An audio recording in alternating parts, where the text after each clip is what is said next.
Hey everyone, welcome back to another video of this channel. आज की video में हम डिस्कस करने वाले हैं CSIR नेट जून 2012 के पेपर को और आज की जो हमारी सेक्शन होगी वो होगी मॉडर्न अलजेब्रा। तो चलिए स्टार्ट करते हैं आज की वीडियो को। आज का जो हमारा क्वेश्चन है वो बेसिकली कुछ इस तरीके का है। इसमें बेसिकली क्या है कि हमें दो फंक्शंस दिए गए हैं। सबसे पहला फंक्शन हमारा है एफ ऑफ एक्स जो कि बराबर है x cube plus 2x square plus 1 के, और दूसरा फंक्शन हमें दिया गया है जी ऑफ एक्स जो कि बराबर है 2x square plus x plus 2 के। इसी के साथ ही हमें चार ऑप्शंस दिए गए हैं। सबसे पहले हमें ऑप्शन ए में ये चीज दी गई है कि एफ ऑफ एक्स और जी ऑफ एक्स ये दोनों के दोनों जो है वो इररेड्यूसिबल है ओवर Z3। ऑप्शन बी में हमें ये चीज दी गई है कि एफ ऑफ एक्स जो है वो एक इररेड्यूसिबल पॉलिनोमियल है ओवर Z3, लेकिन जी ऑफ एक्स जो है वो एक इररेड्यूसिबल पॉलिनोमियल नहीं है ओवर Z3। ऑप्शन सी में हमें ये चीज दी गई है कि जी ऑफ एक्स जो है वो एक इररेड्यूसिबल पॉलिनोमियल है ओवर Z3, लेकिन इस केस में क्या है कि एफ ऑफ एक्स जो है वो एक इररेड्यूसिबल पॉलिनोमियल नहीं है ओवर Z3। और last but not the least हमें ऑप्शन डी में ये चीज दी गई है कि एफ ऑफ एक्स और जी ऑफ एक्स ये दोनों के दोनों जो है वो इररेड्यूसिबल पॉलिनोमियल नहीं होंगे ओवर Z3। तो इस क्वेश्चन में बेसिकली क्या है कि हमें चार ऑप्शंस दिए गए हैं और हमें बताना है कि इन चारों में से करेक्ट आंसर क्या है। और क्योंकि ये क्वेश्चन जो है वो हमें पूछा गया पार्ट बी की सेक्शन के अंदर, तो इसका मतलब यही है कि इस क्वेश्चन में जो है केवल एक ही ऑप्शन जो है वो सही होगा। तो चलिए डिस्कस करते हैं इस क्वेश्चन के सोल्यूशन के बारे में। और इस क्वेश्चन के सोल्यूशन को डिस्कस करने से पहले हम डिस्कस करेंगे एक रिजल्ट के बारे में जो कि हम यूज करेंगे इस क्वेश्चन के अंदर। और इस रिजल्ट में जो है हम डिस्कस करेंगे एक टेस्ट के बारे में जो कि है रिड्यूसिबिलिटी टेस्ट उन पॉलिनोमियल्स के लिए जिनकी डिग्री जो है 2 और 3 हो। इस टेस्ट में बेसिकली क्या है कि हम मान के चलेंगे कि हमारे पास f जो है वो एक फील्ड है। इसी के साथ ही एक और चीज हो कि पॉलिनोमियल एफ ऑफ एक्स जो है वो बिलोंग करे एफ ऑफ एक्स के अंदर, और साथ ही साथ ये चीज हो कि डिग्री जो है एफ ऑफ एक्स की वो या तो बराबर हो 2 के और या तो बराबर हो 3 के। तो उस टाइम पे हम ये चीज कहेंगे कि हमारा पॉलिनोमियल एफ जो है वो एक रिड्यूसिबल पॉलिनोमियल होगा over F if and only if polynomial F of x के पास जो है एक जीरो हो इस फील्ड एफ के अंदर। अगर हम इस टेस्ट का एक पर्टिकुलर केस ले जिसमें हमारी फील्ड जो है वो बराबर हो ZP के, जहाँ पे P जो है वो एक प्राइम नंबर हो, और साथ ही साथ ये चीज हो कि पॉलिनोमियल f ऑफ x जो है वो बिलोंग करे ZP ऑफ x के अंदर, तो उस टाइम पे हम ये चीज कहेंगे कि ये जो पॉलिनोमियल है f ऑफ x ये एक रिड्यूसिबल पॉलिनोमियल होगा ओवर ZP अगर ये सेटिस्फाई कर रहा होगा इस कंडीशन को कि f ऑफ a जो है वो बराबर होगा 0 के किसी a के लिए जो कि बराबर होगा 0, 1, 2, 3 so on up to p-1। और इसी के साथ ही हम एक और चीज कहेंगे कि ये जो पॉलिनोमियल है f ऑफ x जो कि बिलोंग कर रहा है ZP ऑफ x के अंदर, ये जो है वो एक इररेड्यूसिबल पॉलिनोमियल होगा ओवर ZP अगर ये सेटिस्फाई कर रहा होगा इस कंडीशन को कि f ऑफ a जो है वो 0 के बराबर ना हो, जहाँ पे हमारा a जो है वो बराबर होगा 0, 1, 2, 3 so on up to p-1 के। तो ये वो रिजल्ट है जो कि हम यूज करेंगे आज के क्वेश्चन के अंदर। रिजल्ट को डिस्कस करने के बाद अब हम आ जाते हैं आज के क्वेश्चन की तरफ, जिसमें हमें दिया गया है Z3 जो कि एक ऐसा सेट होगा जिसके एलिमेंट्स होंगे 0, 1 और 2, और इस केस में हमारा Z3 जो है वो एक फील्ड होगा। और इसी के साथ ही हमें एक पॉलिनोमियल दिया गया है जो कि है f of x which is equal to है x cube plus 2x square plus 1 के।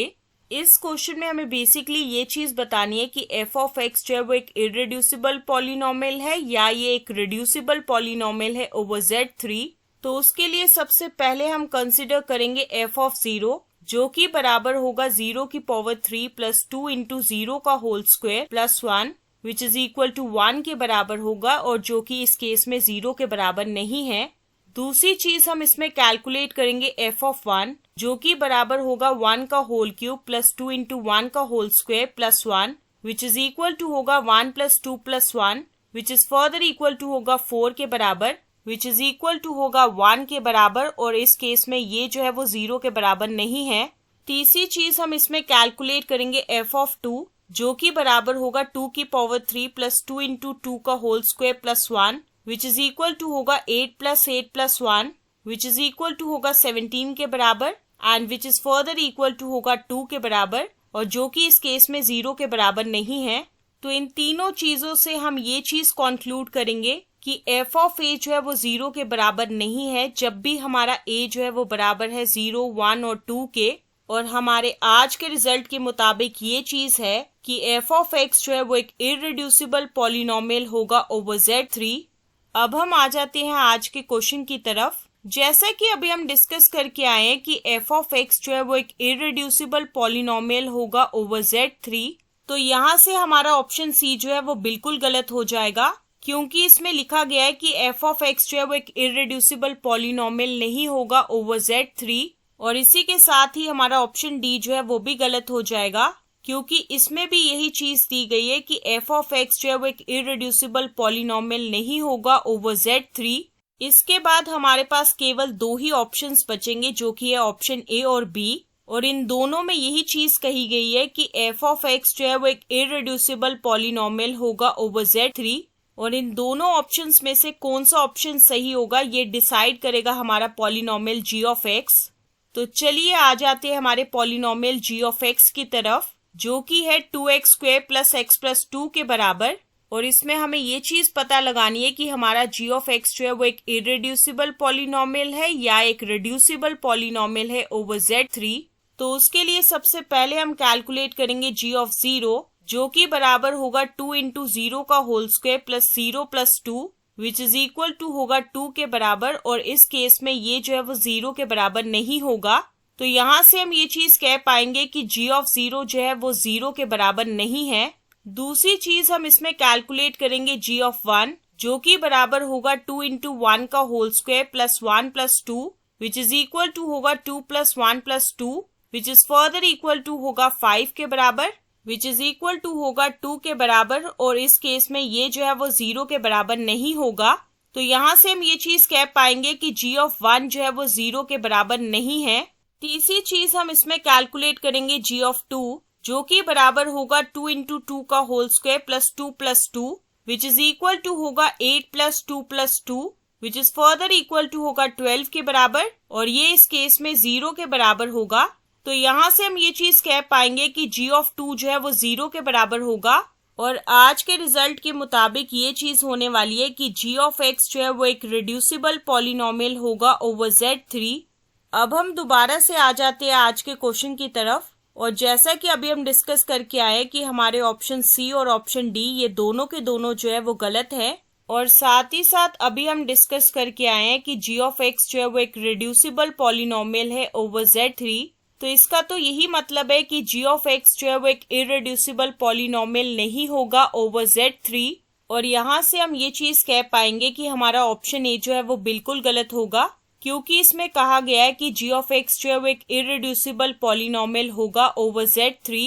तो इसका तो एक ही मतलब है कि हमारा ऑप्शन बी जो है वो बिल्कुल सही होगा, क्योंकि इसमें ये चीज कही गई है कि f ऑफ x जो है वो एक इररिड्यूसिबल पॉलिनोमियल होगा ओवर Z3। लेकिन इस केस में क्या होगा कि g ऑफ x जो है वो एक इररिड्यूसिबल पॉलिनोमियल नहीं होगा ओवर Z3, और ये जो है वो आंसर होगा इस क्वेश्चन का। तो इस क्वेश्चन के सोल्यूशन के साथ ही हम एंड करते हैं आज की वीडियो को, और मिलेंगे नेक्स्ट वीडियो में नए क्वेश्चन के साथ। So stay tuned for the next video.